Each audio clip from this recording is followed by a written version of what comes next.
Hi everyone, good morning or good afternoon from wherever you are watching us from. Welcome again to another segment of Inclusive Reflections. In this show, as we said, we discuss everything that has to do with life, marriage, leadership, education, everything. And that is why we call it Inclusive Reflections. We reflect together. And today is not an exemption. I promised to be bringing guests on board. And today we have an amazing woman from Embu County. She's doing an amazing job. She is championing for girl child menstrual hygiene. She will also be touching on women in leadership. And today, I want us to have an opportunity to discuss a topic of, for the last few days, that has been hot in the social media about something that comes in line with the hygiene and the menstrual cycle, that is endometriosis. If I've called it out. So welcome on board, and if you have not subscribed, please don't forget to hit that subscription button so that we can be able to move a journey together. So far, we appreciate you because you have been part of this journey. So help me to welcome on board Madam Fridah. Hi. Hi. How are you? Very well, thank Karibu you. sana. Asante. Please say hi to our viewers and help us to get to know you more, and so that we can get to the topic of the day. We are so much honored for your presence. I know you are a busy woman. Thank you so much for finding time. Yeah. We need this discussion. We need you to help us to understand, and so that we can be able to get and grasp something before the end of the day. Yes. Hi, our viewer and our listener, for those who are specially abled. My name is Dr. Fridah Karani, and I am your guest today to discuss various issues that are affecting us as women and in society as a whole. Thank you so much, my sister Terry, for having me. You're welcome. And just like she has asked, kindly subscribe so that we move with this journey together. And I look forward to a good show. Thank you so much for coming. How have you been? I've been well. It's been a while. It's been a period of transition and rediscovering myself. Yeah. As you're aware, I have been a lecturer at the University of Embu for a very long time. Yeah. From when the university started in 2014. That's when I joined them. Yeah. And in 2022, I stepped down briefly to go and seek for the senatorial seat in Embu County. Yeah. I didn't clinch the seat, but that for me was the closure of that chapter and the beginning of now another chapter of me rediscovering myself. So I got very much exposed to the real needs of the ground in Embu. And we are still doing well, identifying our niche and even identifying our purpose. Yes. Wow. Please tell us about, there's a time I've been following you for quite a while, and I think there is a place that I saw you are, is it the third runners up, Miss President? Yes. Please tell us more about that and what was it about? Yeah. Yes, would love to know you more. Yes, Miss President gives me a lot of nostalgia because it was like my launch pad and my platform to alternative leadership as opposed to political leadership. Although Miss President is a program that prepares young women to take on leadership, to understand the details of leadership, and even by the name Miss President, then you're encouraged that you can seek the highest possible seat in any land on the globe. So, and through Miss President, I was able to get an eye opener. And my mind my mindset was changed, and I realized that my purpose as a person is just not in serving in political leadership, because political leadership is seasonal and is not just having to serve an employer. And in fact, I want to say that employment is good, it gives us security. But sometimes when you're an employee, if you're not careful, you're not able to connect with your purpose. So Miss President, Embu County helped me introspect and find my purpose. And after the program, they sustained me for a period of 1 year with funding so that I'm able to establish my work in the community. And that's what I've been doing since then. Wow. Yes. So you'd say it's the one that launched your calling or the entry to your purpose-oriented leadership that you're looking for. This particular time, allow me to ask, so do we say that Miss President is a political-based a kind of a thing that ushers women and the young women who would wish really to engage in political many positions? Is it totally political? No, Would you Miss say that? President is not totally political because there is nowhere where the political structure of the country comes in. Yeah. In terms of the framework of the program. Okay. However, because of the nature, presidency is political. True. So at some point they invite political leaders and government leaders to come and talk to the ladies about what it entails to be a leader in government. Because there is between government and politics, there's a very big connection. True. You cannot be in government if you're not political. Not political. So, but by the normal definition of politics, the program is not political. All right. It is not inclined, for example, to any side of political sides. Yeah. It just wants to work with the government that is in place at that time. Okay. And prepare ladies to take position in whichever government, despite their personal political inclinations. All right. Yes. All right. So that is nice. At least it has given you a platform, and here we are because we want to believe. I want to believe that at this particular time, you have been able to visualize yourself and where you want to be. And as you have said earlier, with you trying to get the senatorial seat, you've been able to go.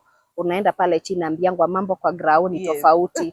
Now you understand, and I want to believe in this life it's all about learning, relearning, and unlearning. Yes. So at least this particular time, God has placed you in a place whereby you can be able to meet the needs of the people that you came across when you are doing your campaigns and everything. With that, even as we continue, please allow us to get to know, in a nutshell, who is Dr. Fridah?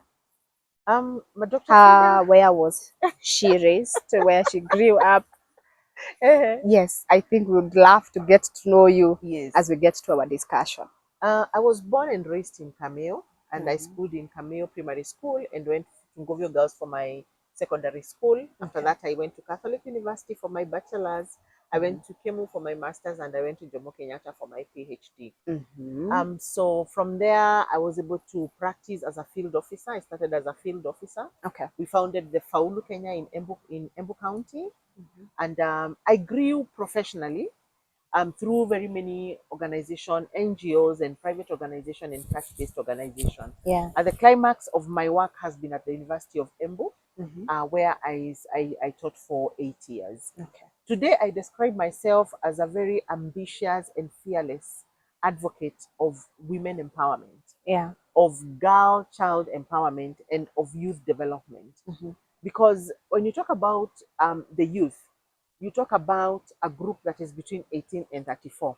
And that's a very busy period in somebody's life. And also a period with a lot of expectations. Yeah. So you find that unless young people are guided by somebody who's been there before, a lot of their youth period is wasted. True. With them trying to, finish university or college, trying to get employment. It's a period they're expected to get families and the like. So when it comes to the young people, I work with them so that they build sustainable organizations together. True. Because it's also a period of finding themselves where they are not even able to know what is my calling, what is my purpose, what am I supposed to do. Yeah. Most of them are even still under the care of their parents. True. So when it comes to youth development, that's what I do. And I work with organizations, and currently I'm the chair of the board of trustees of EXO, Embu County Campus Students Organization, and they are doing a good job.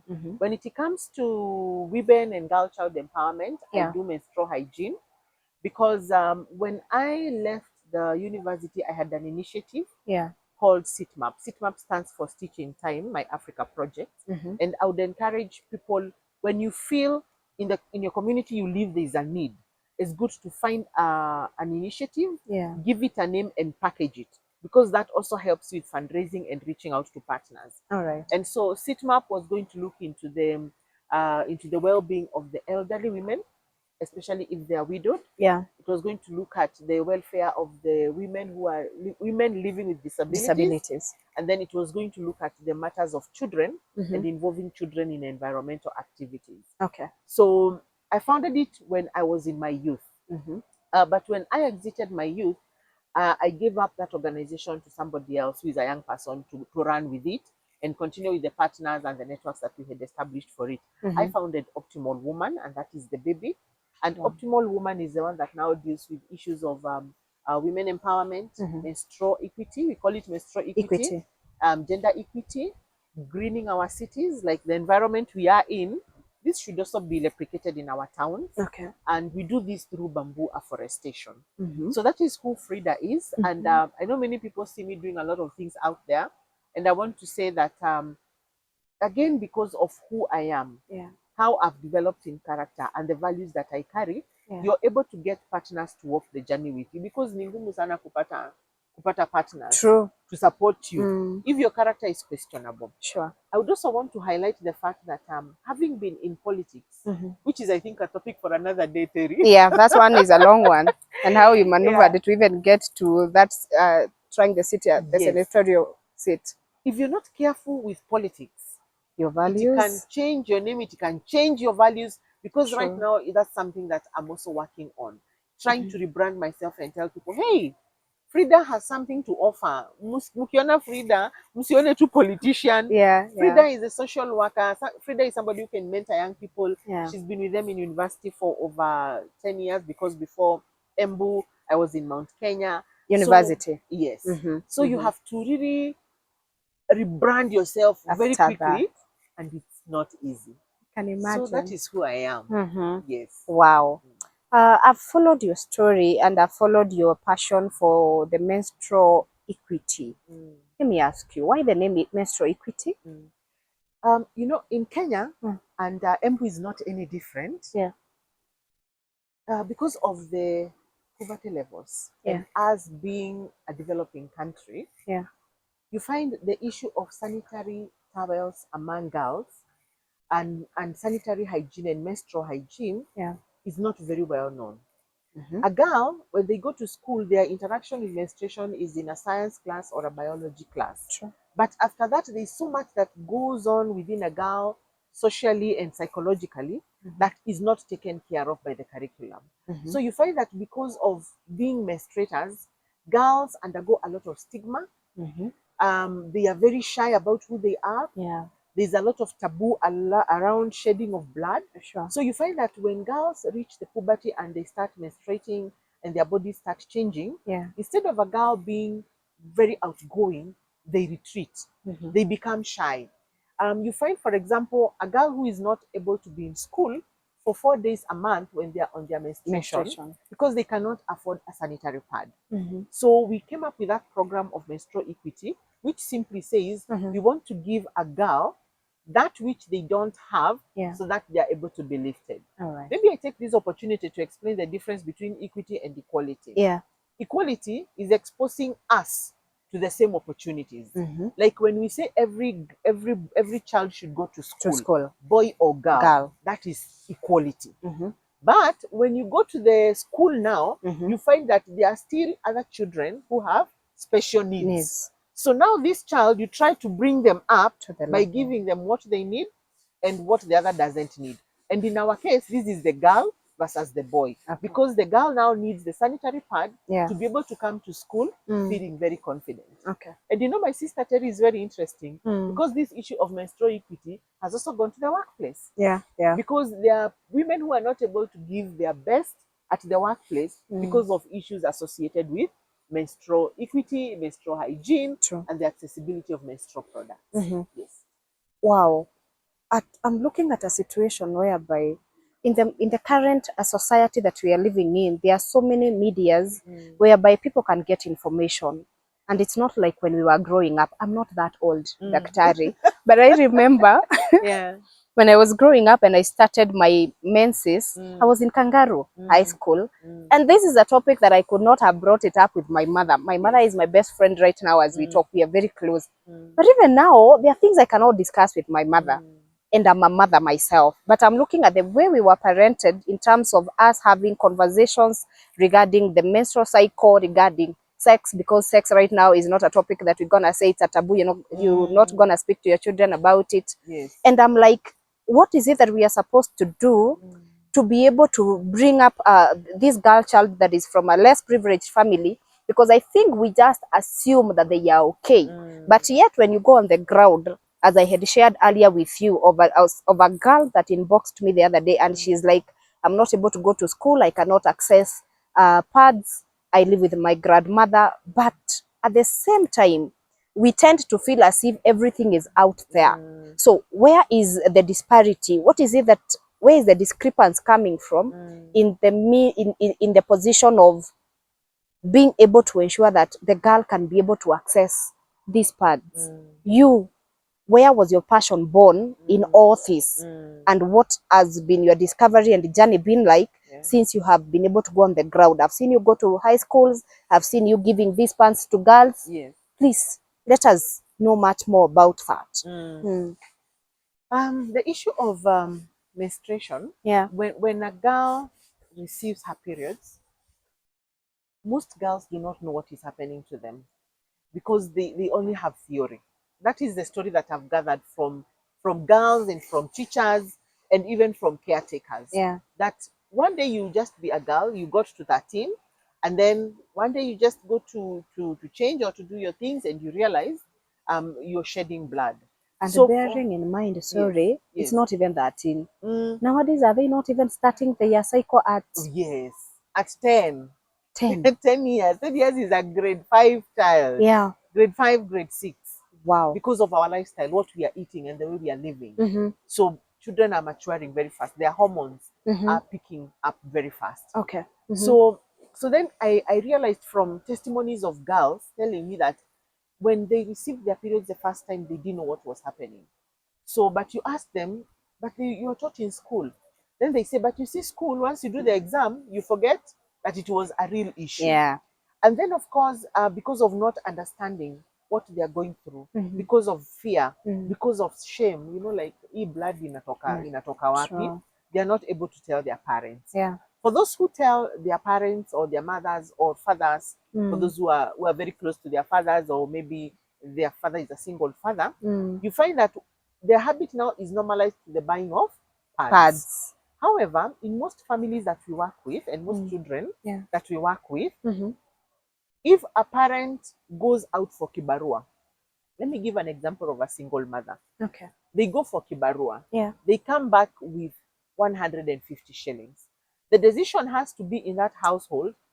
Ni chakula Food. tutanunua, Ama ni pads. ama ni food, ama ni pads tutalipa, ama ni ile school fees mwalimu amekufukuzia nitalipa. In most cases, they will prioritize food and maybe to pay the school fees. So what that girl does, because you know, once you start shedding, it cannot stop.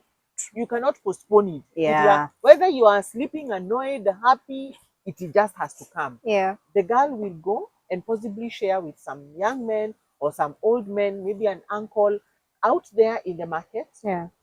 The man will give money or provide the sanitary towel. Yeah. However, in most cases, these girls are required to pay back, and they pay back through sex. And that is what we call transactional sex for pads. For some.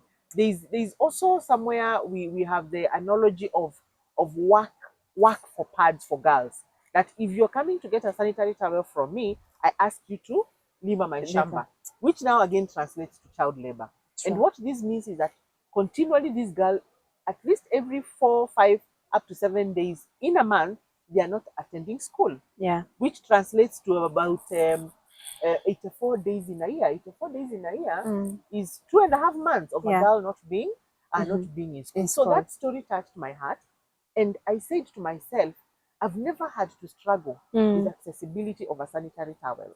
My parents were able to provide. Wow. So I felt it's my responsibility that even now I'm able to buy myself whole stock 6 months and keep in my house. Yeah. Then because I know how I can maneuver, why don't I start sharing this with the girls? Okay. So I started committing my own funds to buying sanitary towels and distributing to the girls, and especially in the mixed day secondary schools. Because these mixed day secondary schools is where the children go because of the special needs of their community or their families. Yeah. So you find they are really, really in need of these things. And with time, the scale of the need became so big, I had now to start working, mobilizing with other people. Yeah. Then we realized that when we give girls sanitary towels, because of the need that they have, hawatumii vizuri. Mtu akivaa sanitary towel moja juu hataki ile pakiti Fridah alimletea iishe, anashinda nayo the whole day. Na sitamchoma wewe. Itamchoma, ita collect infection. Yeah. It will have so many things. Ama yenye amelala nayo, anamkia tu nayo anaenda shule. So then we decided, let us try the reusable sanitary towels, zile za kuosha. Then we realized in some places down here, like in Bere, where there is no water. Yeah. So, and even if they have water, they have so little. Sometimes you have to wash it with soap. You don't rinse it well. Yeah. So when you don't, even your panty, when you don't rinse it, utoi sabuni vizuri, it changes the pH of your feminine space. Yeah. And now you start having infections, kujikuna, and those kind of things. So we realized it's a big problem down there. On top of that, when you give the reusable, when I'm not on my periods and you're my sister, we share. What do you who mean? shares pads? Yes, it happens. My God. The girls are even feeling ashamed. So I have to wash this thing and anika it, and my father is in the compound. So it became so complicated. Yeah. We realized that the only way to do right now is to do the donation of the sanitary towels. Yeah. Then we realized the fourth president of Kenya had actually allocated money for the distribution of sanitary pads to all girls in Kenya through the Ministry of Education. But when we go to the school, it's not happening. Why is it not happening? We don't know. But the girls are menstruating. So it became an emergency. Yeah. And staying up to date, accessibility of menstrual products for girls is still an emergency in Kenya. Wow. We are wondering, where are we going wrong? Mpaka tunajiuliza, is it that our parliament is so full of men that they don't? Yeah, they just don't connect with this But thing. the other day, Fridah, Daktari, we have seen Gloria, what is her name? Gloria, and what she was Senator trying to do. Roba. Yes. Yes. What and whatever she did and what she went through trying to create awareness. Yes. What happened from there? Because forgive me, but I'm not much into politics.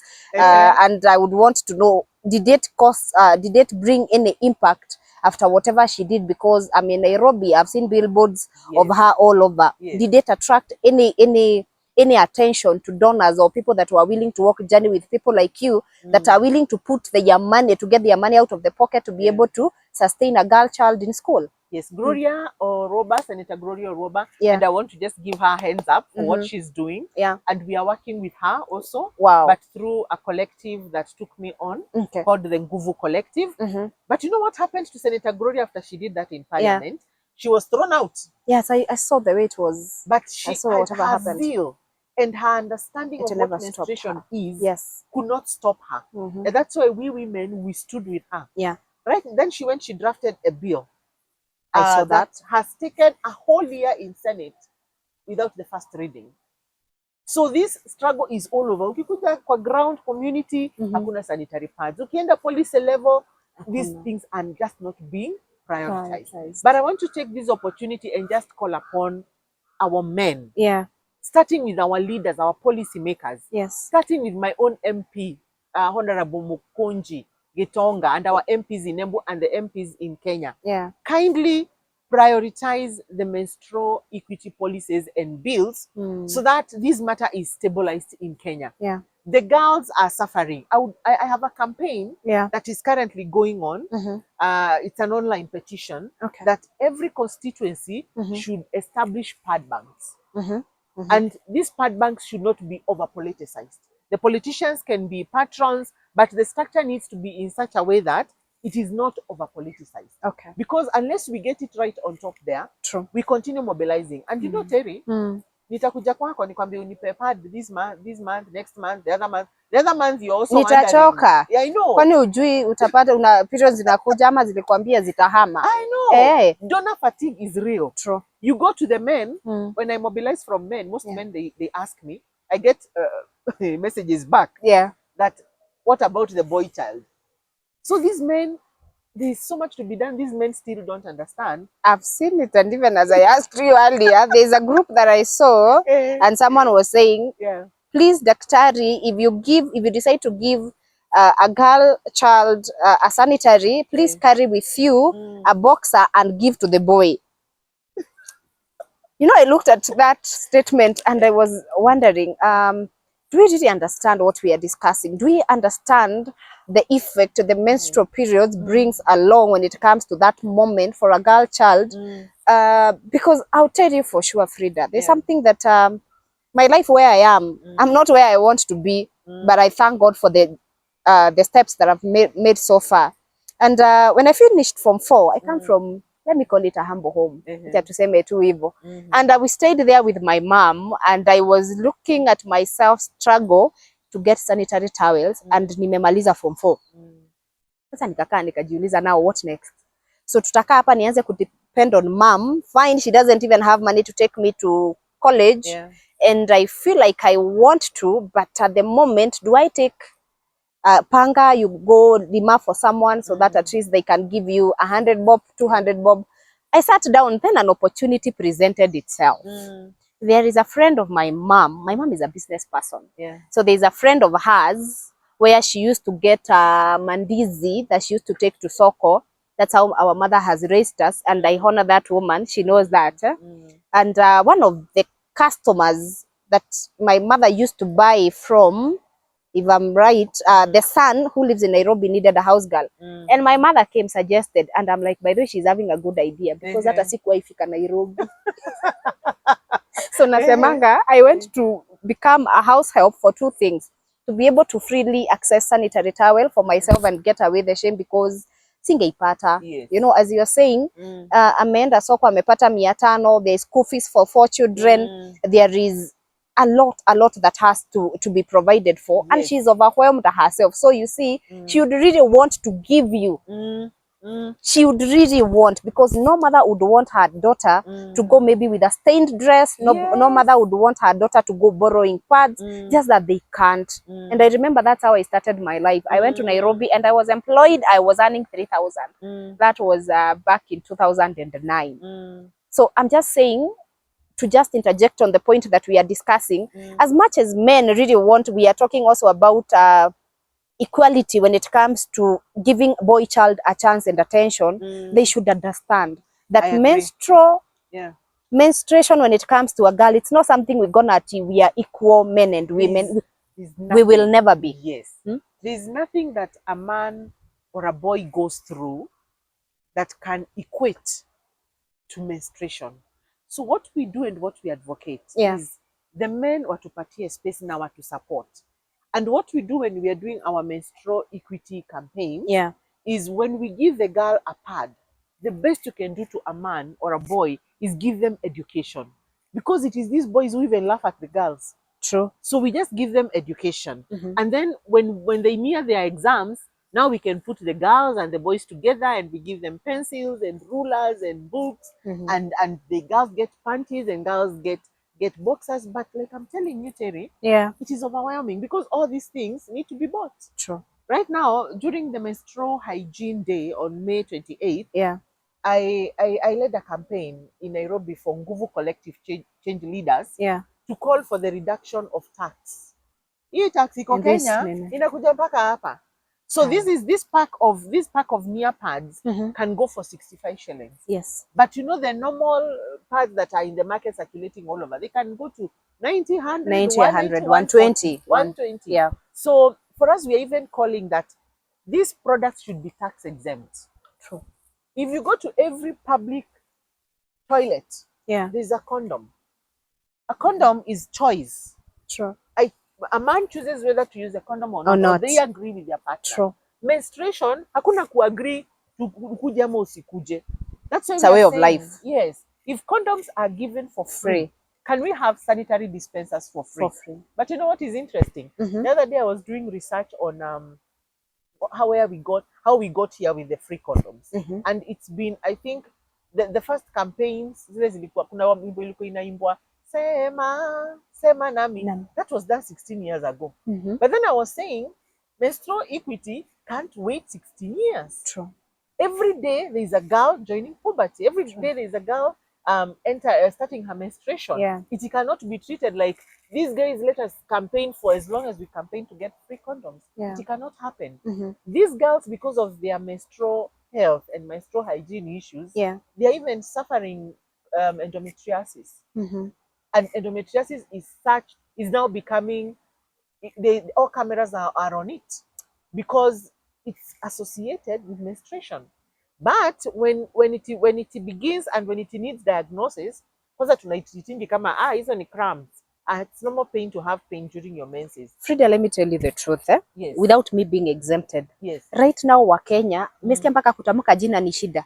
Imejulikana sababu ya, what is her name? I'm forgetting. Jambi. Yes. Jambi, yani I'm seated here and I'm wondering, does it take someone to die for people to get knowledge on something? Is it that we are so ignorant or we don't know? Totally ilea, because it's something that right now, as we are discussing it, Jambi is gone, and this is something we have seen her fight over the years. We could not even understand what it is about. And I remember when I tried to look it up, I remembered I had a friend years back, and that will make me to also come to a certain myth that I had when it comes to cramps and the pain in the period and all that. And I remember my friend back then used to have a lot of pain. She's called Jackie. We have gone through a lot. Kwa tumeajiriwa house girls Nairobi pamoja na yeye. And I remember she used to go through a lot of pain. I used to also go through the same, but hers was extreme. Hers was extreme. So in this particular time, the myth I'm telling you about comes to a place, and someone tells her, I don't know, you really have to clarify and enlighten us on this before we come to endometriosis. Kaambiwa, ukipata mtoto, hii uchungu inaisha. And let me tell you the truth. It is very bad to transfer the misconceptions you have about things to other ignorant people that don't know how to go an extra mile to get the right knowledge. As we moved on some few months in Nairobi and all that, kidogo kidogo the girl is pregnant. Oh my. So I was like, yani pain pushed you until you really had to try whatever it is told. So please, I'm going to ask you a question. Is it true? Does it work? What really happens? And I would also want you to take this opportunity to explain to our viewers, what is endometriosis? How does it come about? How is a girl who is going through, tutajiambia ni normal cramps za periods?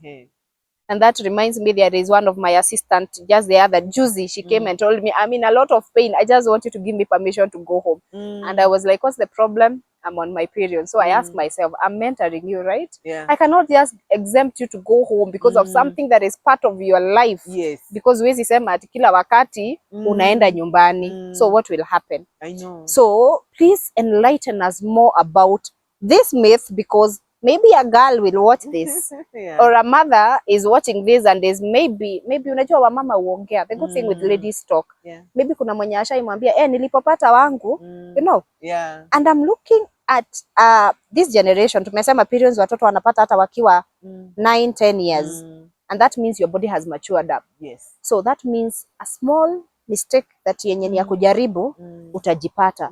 So many dreams, including that of my friend, I will tell you, maybe it was aborted because of the pain she was going through.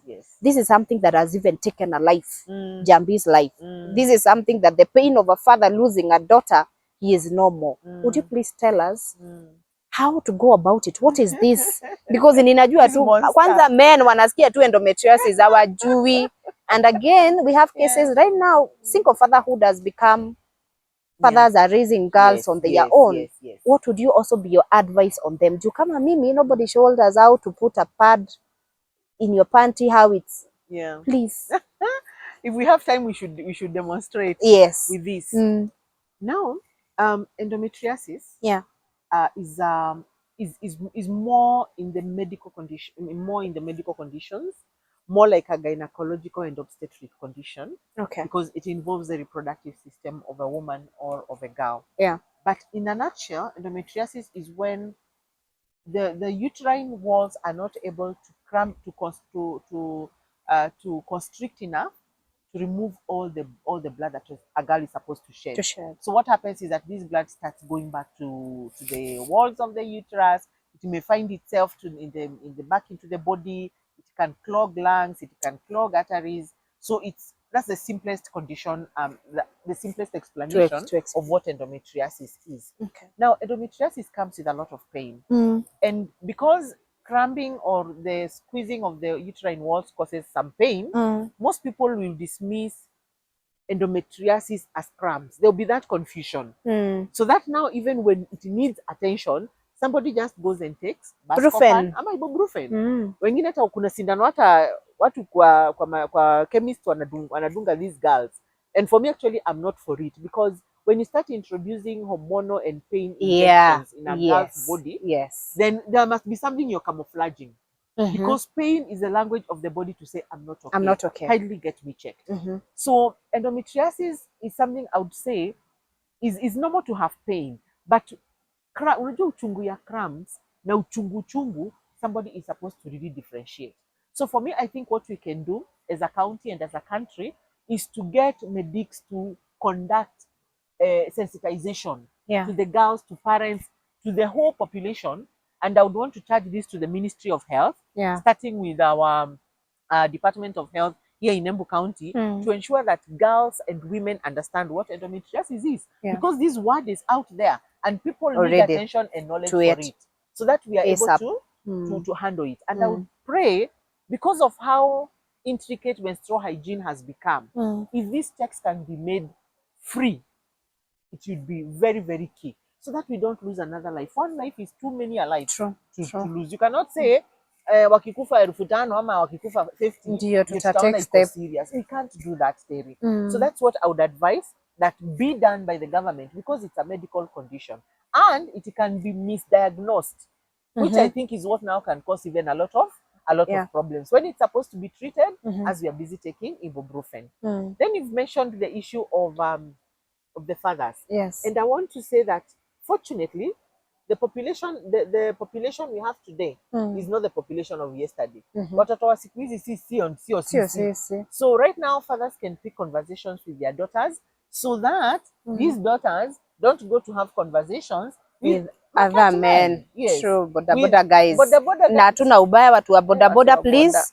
We just, I apologize, but we are just saying things venye vitu ziko tu kwa grao, si uongo. Those young men, they go to look for anybody, you know, just a young man who go to kwa shule yao. You know, I realized in most of these schools also, the young men, after if you're in a day school, ukitoka shule, kuna mtu ako na Mogoka Farms, ako na Tupesa, kuna mtu ako na boda, kuna mtu ako na shop. They have easy accessibility ya pesa, na msichana hata yeye anataka shida yenye ako nayo ni shida ya soap. That's the thing. So they will come and we provide, and then after that they will do what they, you know. True. I had a conversation somewhere, somebody saying a young man who is under 18 and a lady who is under 18, the lady got pregnant. Then now there's a conversation of that both of them were willing. But according to law, anybody under 18 cannot make a decision. And then we also have, because of what we are saying, we also have early marriages. In some communities, when a girl gets her menstruation, she has matured, like you're saying. So you're ready for marriage. You're ready to go and have babies. But what happens when somebody marries a 12-year-old and you are 40 years old? What are you even going to do to that girl's system? That girl is not even ready enough to carry a child and another. Because of ignorance, we realize hata hawajui kuna kitu kama family planning. But even why expose such a girl to family planning when she should be in school? And we have a case we are going to handle in Makema where we are going to get somebody's wife, because you don't marry a Form 2 and you pay dowry for her, and even the parent accepted. So it's a case we have, and we are tutafanya hiyo ikiwa funzo kwa wengine. Because you cannot remove a girl from school. Actually, it's child labor. And tomorrow is Day of the African Child. Tomorrow is 17th.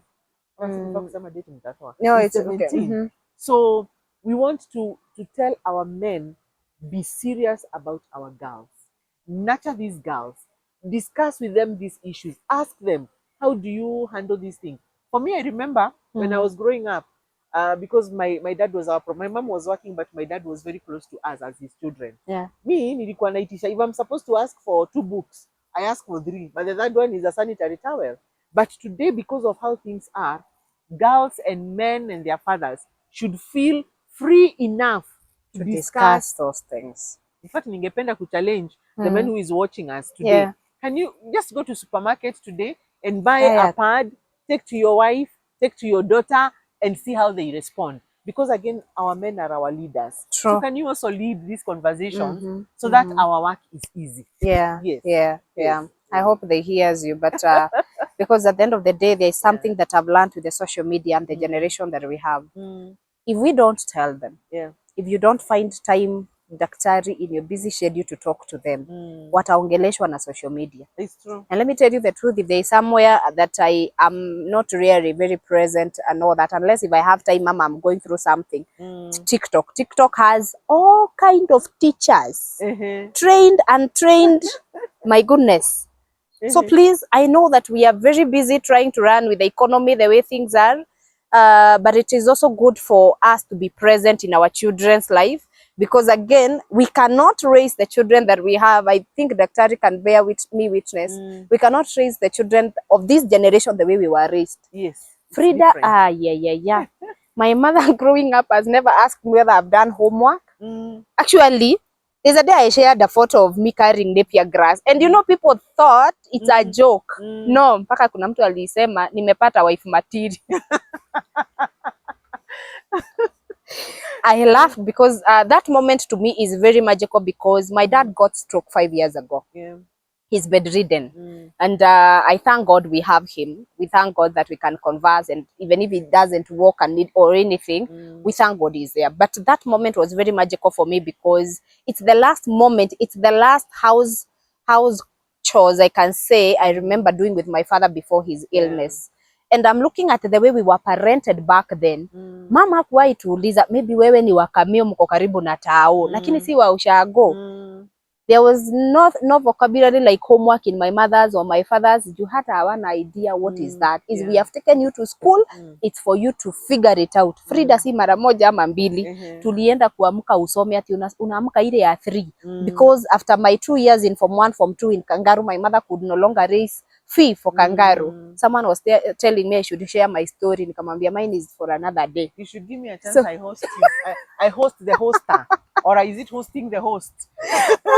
And to give us your story. Oh my God. So when I was in Form 2, my mother got an accident. And so she could no longer raise Kangaru girls school fees. I ended up in a day school. Na nakwambia si mara moja ama mbili. Ulikuwa unaenda kuamka usome, Fridah kale kataka kanini. Andika. Mafuta ni ya 5 bob. Ilikuwa inapimwa na kale kachupa ka curamo hako 5 bob na 10 bob. Aki tu taa inazima na umeamka 3, unauliza Mungu, God, you know I'm trying. You know I'm trying. So the way we raised our children, as I told you, me, I couldn't talk to my mother about my periods. I have an elder sister. We are not that close on serious matters. So she was also nowhere to be seen in the picture. And I remember when I started my menses, I was in Kangaru. Fridah, tu kuambia ukweli, nilikuwa nimenunuliwa ile cotton. I wish you carried it. Kale ka 50. Si unajua kale ka roll. Mimi najua vile inatumia. I started, I think, my menses when I was in Form 2. I think a friend of mine, she's called Helen. This is like a girl that got just vyenye tu mtu anakupendanga tu bure. They were in Kamodhadha boarding. So hawa ni watoto wamechanuka. Sisi ni watoto wa public schools. Sieta kwa boarding station. I went to one too. So that is the one I think she just noticed something is just wrong. And I remember I was given sanitary towels by that girl. So whatever you are doing right now, it makes me to reflect back on myself and the things that I went through. So even the girl that texted me the other day, I was telling you, texted me like, I will try to figure out how to help. But I would want us that we are raising children and also the fathers to be really present. I want to know how my daughter is. I want to know how my son is, because we have to really come together and reflect on this parenting. Tusikue, kazi yetu ni kuweka nani comes. Tumeenda raha zetu. Ukipata jioni, if you have a teenager around 10, 11, wewe hautaajiri msichana wa kazi. You just do your things. The girl is asleep. You will never know what is happening to your child's life. And tell you, one of the best, I like what you said, because one of the channels that these parents have that our parents didn't have, una historia CBC, doing homework with a parent. Because you can't call a child and tell them, hey, come, I want to tell you about menses and periods. So when you're doing your homework, when you're looking for those materials, just you kindly bring the topic, because it's still a sensitive topic. Your young son will not understand, and your young girl, kitu ya kwanza they'll feel shy. You're talking about blood? I mean, coming from where? So this gives a very good platform for people to introduce the discussion. And again, it has to be very intentional. like you're saying, and very deliberate because hatuna hiyo time. Sasa hii uchumi vile imekaa. Tuko busy Frida. Daktari siwezi pata hiyo time. I know. Siwezi So pata just be hiyo very time. deliberate. I agree with you. So and even how the pads are used, those girls should be told. Wow. Yeah. Looking back, I'm looking at what you're doing in the society, and I'm like, I hope that you'll be able to get people that will work with you so that you can be able to achieve whatever vision you have. And my question would be, because as I can see, we are being told that time is not on our side. Yes. What would be your take at this particular time, or what would you say has been your greatest challenge ever since you started doing this? And maybe are you looking at a place in future to get to the political space again, so that you can be able to implement some of the policies that you're talking about, and as you also help? What would you say has been your greatest challenge, and what has also been your greatest achievement ever since you started doing this? Because someone asked me something. I know you have seen by now, there is a story I covered of a girl that is launching a book, a disabled child who has written a book with an elbow. And I remember I've been inviting people for that event, and the passion would make someone think it's my event or someone is paying me. So someone made a comment and was like, you must be getting something out of this. You know the way we have made everything monetary benefit. Yes. Kwanza alisema vizuri, wacha tu niseme, alisema lazima unakula poa. Aki, I laughed. I'm like, I wish you'd know. Some of us will go out of our way to just cause an impact in one life. Because that is what we will. Tutakumbusha Mungu.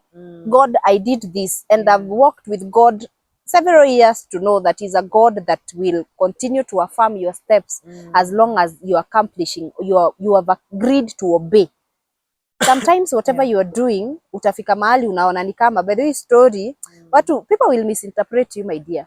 Watasema, Frida anatafuta njia tu ya kukua relevant, wacha nitumie your word, so that 2027 ifike, atafute siti ingine.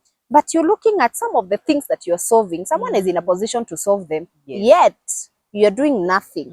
Yet you're busy discussing them that are getting out of their way to be able to bring a solution. I want you to share with us your two things. Your greatest challenge and your greatest achievement to whatever calling God has called you to at this particular time. Thank you so much. I would say that, yes, it's true. Every work has a challenge. But for me, the greatest challenge right now is the magnitude of the assignment. Because we are talking about period products, sanitary towels being available for me to every girl. But actually it should be to every woman. Because in some cases, hata nimekumbuka, we donate pads to girls, and because even their parents are young enough, anatumia hapo. So it's a real issue. The magnitude of the work for me is what is overwhelming, but we want to keep trying. Also, the other problem that we have is that some people think that when we are mobilizing for the sanitary towels, we need huge amounts. It's kidogo kidogo ujaza kibaba. I give a 10 bob, you give 20, somebody else gives 30, that makes one pad already. So I would want to urge the people that we are appealing to, don't look at it like you need to put in your 1,000 or 2,000 or 5,000. Just compact your work. And because of accountability, we have a pay bill number that we are mobilizing through. Our pay bill number is 891300, account number 98216. So through that, it's on Mchanga, it's on a digital platform. So when you put your money, you're even able to see how much we have collected. And when that money is withdrawn to go and buy pads, you can be able to see that we've bought. And then our accountability, we take it to our social media pages. I'm on Twitter, LinkedIn, Facebook, TikTok, as Fridah Karani, being Miss President. When you check that, you check what we do with what you support us. Greatest achievement is to have success stories. I have a girl who has SMS'd me last night, is the latest, and she has told me, you came through for me at a time when I was in great need. Kazi yangu ilikuwa kuomba pad moja moja moja from every girl. So for me, the success stories is what makes me happy. And to even hear a child say, I no longer miss school because you bring to us sanitary towels. Yes. That makes you happy. Very happy. Wow. Very Wow. happy. So what is your vision? Looking forward. Yes. I'm not into politics, as I said, but Yes. I love what you are doing. I love the zeal and the passion. Yeah. I might not be able to be joining you because, as you know, that I'm not around Embu. I know a lot of your work is in Embu County, but we'll be able to work together as much as I can. Yes. So what is your vision going forward? What would you say you're putting your hands into so that you can be able to achieve whatever God has called you to do at this time? For me, I want to say I want to be a change leader. And if the people of Embu or the people of Kenya feel I can serve them in a political capacity or a government capacity, I pray that you reach out to me and you tell me that is what you want us to do. The other thing that the other vision that I have is that menstrual equity, these campaigns of donating pads, they are so fragmented. Terry is doing something small, I'm doing something small, somebody is doing something small. The school I was in yesterday, Terry was there today, and there's one that doesn't have pads. For me, the vision I have is that the work of menstrual equity can be consolidated and we form a collective or a movement where we can achieve a goal. For politics, because I've been in it before, for now, I'm really focusing on the needs of the people of Embu. However, as I serve you, if the need to go into a political position comes, then we shall definitely do it. And thank you, Terry, for having me, because I'm sure on this your platform we will get people to support us. And I don't take it for granted. I am very excited. You're welcome. Thank you. Before we finish, I want you to appeal to people that can support you. Maybe at the end of the day, we will sit down maybe some later and say that we are happy that we did this. The organizations maybe that would be out there, but I don't think even we need to do that because you've been out there for quite a while, and I believe you have held a platform. I just pray that at the end of the day, we will be in a position to help where we can. So you have shared your pay bill number, but I want you to share your number. There could be someone that there is a teacher that ametoka na huko chini mashinani anasema I wish naweza pata mtu anaweza kuja kuleta 2 pads hata kama ni some few packs to my girls because sometimes unatoanga pesa yako kwa mfuko. Kwanza nini, teaching is a calling. Unaweza pata we hata yeye mwenyewe hana. So we would ask you to share your number so that we can have someone to get ways of reaching you. I know you have shared your social media, but tuongee tu kweli. Hao watu wana huko ndani hawajui Twitter, hawajui LinkedIn ni nini, but they have a katululu. That katululu where niko na namba ya mtu anaweza pea mtoto wangu pad. And I believe you can come through for them. Thank you so much, Terry. My telephone number is 0710 292920. My direct line, you can get me directly, and that is the number that I use. Or 0733 79 7909, and we will have a conversation because this thing needs not to be a secret anymore. We talk about it openly. Thank you. Men, that is how a pad looks like. Yeah, it's done. It's not magic. Boy child. It's not magic. Boy child. We use it and it's not. Ona venye mtu wa video anakuangalia anashangaa huyu. You don't throw this one away. We will use it to dispose. So this is what it looks like, men. It's not magic. This is how a sanitary towels looks like. Yeah. When a girl puts it on her clothes or her panty and her body, it collects blood like this. So as it collects blood, inafura na inafura na ina absorb so that the blood doesn't go back. And then these wings, they hold it in place in the panty. When we are done, we remove it, we tie it, we roll it, and then we use this paper that we didn't throw away. You roll it tightly, and then there is this strip, this colored strip that is pink for this kind of pads, the near pads. It's pink. You fasten it. And then if you have a dustbin, let me use this as an example. If you have a dustbin, when you've tied it this way, you just dispose it. And that is it. A question. Yes. After how long are you supposed to change? I know there is someone, before we finish, sorry. There's a lady or someone that has bought this one. Yes. And maybe your daughter has I know this is supposed to be another whatever. Another whole program. The whole session. But please let us touch on it. Yes. After how long are you supposed to change? Like this one, I can see they are only 8. Yes. And maybe a girl has an heavy flow. So what is the max yenye unafaa kukaa na pad tu watoto wasikae na a whole nini juu mamangu aliniambia hii iende miezi miwili. No, you're supposed to change your pad. I will not give a time span, but preferably the pad that you use in the morning, change it over lunch hour, and then from lunch hour change it in the evening, and then in the usiku ulale na pad nyingine. That is for a normal flow. So that is about 3-4 pads in a day. But if it's heavy, they even those who change even after 2 hours, 2 hours, 3 hours, you go and change. And then the first days and the last days, usually the flow is slower, so you can stay with it longer, so that it doesn't seep through your panty and stain your dress. Okay. Yes. Thank you so much, Daktari, for coming on board. Thank you so much. We appreciate. To our viewers, today was quite an educative session, and we feel, you know, I love this show because in the middle of the conversation, you realize, oh, there's a lot to be addressed on, and time is up. Yeah, like the endometriosis. Yeah. You could consider bringing a doctor, a gynecology, an obstetrician. No, now what we're going to do in the next session, our viewers, we are going to task Daktari in getting us a good gyna. Then I will do the work of coming to cover up so that we can be able to learn more. I believe you'll be open to have another conversation with us, with the doctor, so that we answer some of the questions that we have, and so that we can be able to understand, is this a normal menstrual pain or is it something else? As we also look to see whether the government will be able to incorporate the checkup for the high schools and everything. So to our viewers, thank you so much. We always happy to bring you these shows. We appreciate you so much, and we pray, we urge you, if you have not subscribed, please don't forget to hit that subscription button, because here we reflect about everything and we include everyone.